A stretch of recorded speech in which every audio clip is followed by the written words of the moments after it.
इस बजट को देशभक्ति बजट बोला गया। आज हमारा देश आज़ादी के 75 साल मना रहा है, बड़ी धूमधाम से मना रहा है।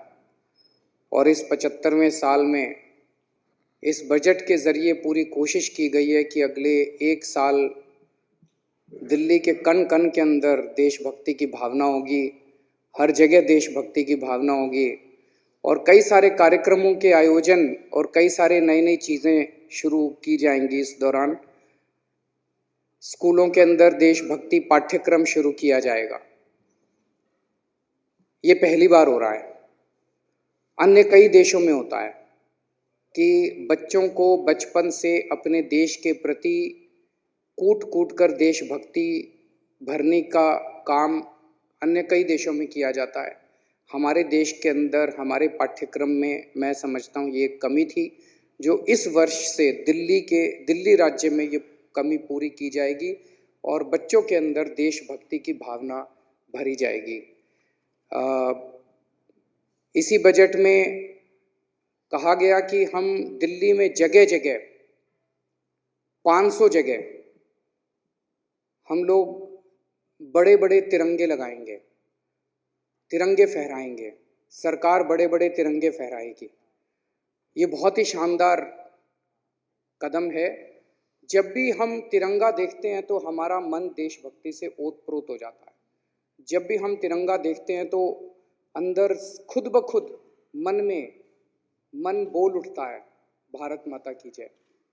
जब भी हम तिरंगा देखते हैं तो हमें अपनी भारत माता की याद आती है और बॉर्डर में लड़ते हुए सैनिक जो हमारे लिए शहीद हो रहे हैं उनकी तस्वीर हमारे सामने आ जाती है। ये बहुत ही अच्छा कदम है कि पूरे दिल्ली के अंदर जगह जगह जब तिरंगे लगाए जाएंगे और रोज सुबह जब कोई अपने घर से निकलेगा, दफ्तर जाएगा, रास्ते में उसे जगह जगह तिरंगे दिखाई देंगे और उसका मन देशभक्ति से भर जाएगा, उसका मन फ्रेश हो जाएगा।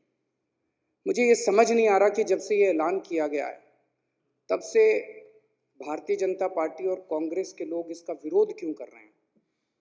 इसमें विरोध करने वाली क्या बात है? अच्छा कदम है, साथ देना चाहिए, तारीफ करनी चाहिए। अध्यक्ष महोदय, देशभक्ति की बात के ऊपर राजनीति नहीं होनी चाहिए।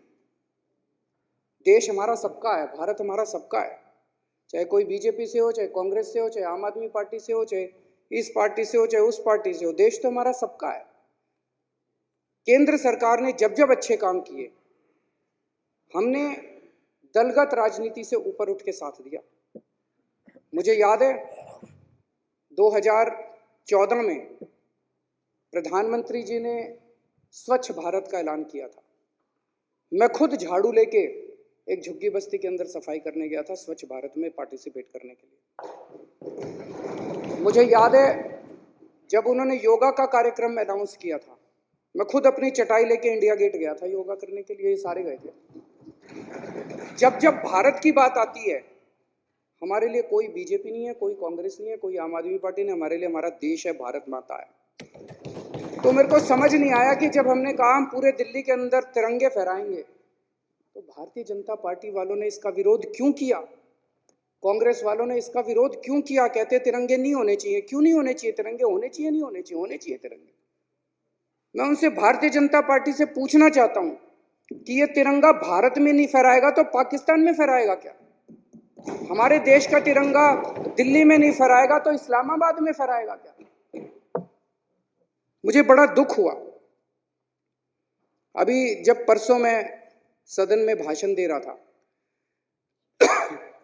मैंने कहा कि सुप्रीम कोर्ट के आदेश के ऊपर भव्य राम मंदिर बनने का काम तो शुरू हो गया।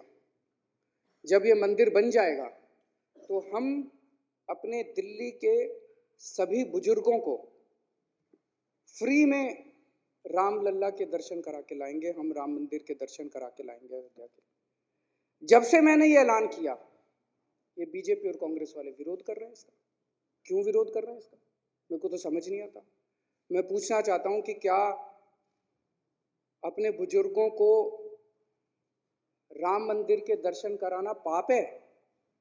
क्या अपने बुजुर्गों को अयोध्या ले जाके रामलला के दर्शन कराना, क्या ये गलत बात है? ये तो अच्छी बात है, पुण्य की बात है। क्यों विरोध कर रहे हैं वो इसका? मुझे बिल्कुल समझ नहीं आता कि वो इस बात का क्यों, हर चीज में राजनीति, हर चीज में राजनीति। कभी देश के बारे में सोच लिया करो। मुझे बेहद खुशी है कि इस बजट के अंदर हमने अपने लोगों के सुबह सुबह योगा करने की भी व्यवस्था की है। इसमें कहीं भी दिल्ली के अंदर 25-50 लोग इकट्ठे होके अगर मांग करेंगे कि जी हमें योगा करना है, वो जहाँ कहेंगे, चाहे वो कहेंगे हमारे पार्क में योगा करा दो, हमारी सोसाइटी में योगा करा दो, हमारे यहाँ योगा करा दो, दिल्ली सरकार उनके योगा कराने का इंतजाम करेगी। ये पहली बार अपने आप में एक कार्यक्रम है कि सरकार जो है जनता की स्वास्थ्य के लिए इस किस्म का कार्यक्रम करने जा रही है।